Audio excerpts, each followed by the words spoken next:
What's up everyone? Agu here from KIWI. In the next 3 minutes, without any spoilers, I'm going to save you some time and money as I dive deep into the latest attempt to revive a cult classic, The Crow, 2024 edition. Now, I'm all for reboots and fresh takes, but this one, well, let's just say it's more of a crow's caw than a crowning achievement. The Crow, originally a gritty, dark 1994 gem with Brandon Lee, remains iconic to this day, mainly because of its tragic story and its unique style. This year's reboot is directed by Rupert.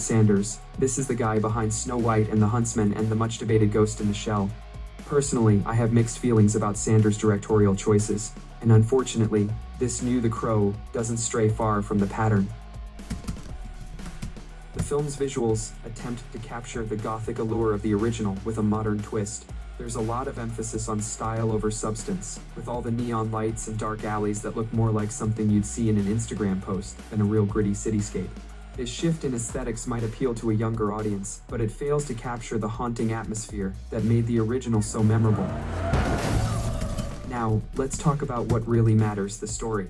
So, if you're not familiar, The Crow is about this guy, Eric Draven, who comes back from the dead to get revenge for his and his fiance's brutal murder. But in the 2024 version, it feels like the story's been stretched thinner than a crow's wing. The reboot takes considerable liberties with the source material. Eric Draven's quest for vengeance, a core element of the original, is somewhat muddled here. The first 30 to 40 minutes are dedicated to the couple's backstory, which, frankly, drags on with a romance that feels forced and irrelevant. It's like they're trying to pad out the runtime, forgetting that most of us already know the basics. This leads me to my main gripe, the film's script. Oh boy. If you've seen the original, you know it was lean and mean, jumping straight into the revenge saga. This reboot, on the other hand, really drags its feet. The first act feels like a prolonged soap opera, and doesn't really deliver the intense revenge I was expecting. And once the action finally kicks in, it's all rather uninspired. The Crow's core appeal is its dark, vengeful spirit, but here, it feels more like a generic vigilante tale. The emotional depth that defined the 1994 film is sorely missing, and this version's attempts to build drama often come off as forced.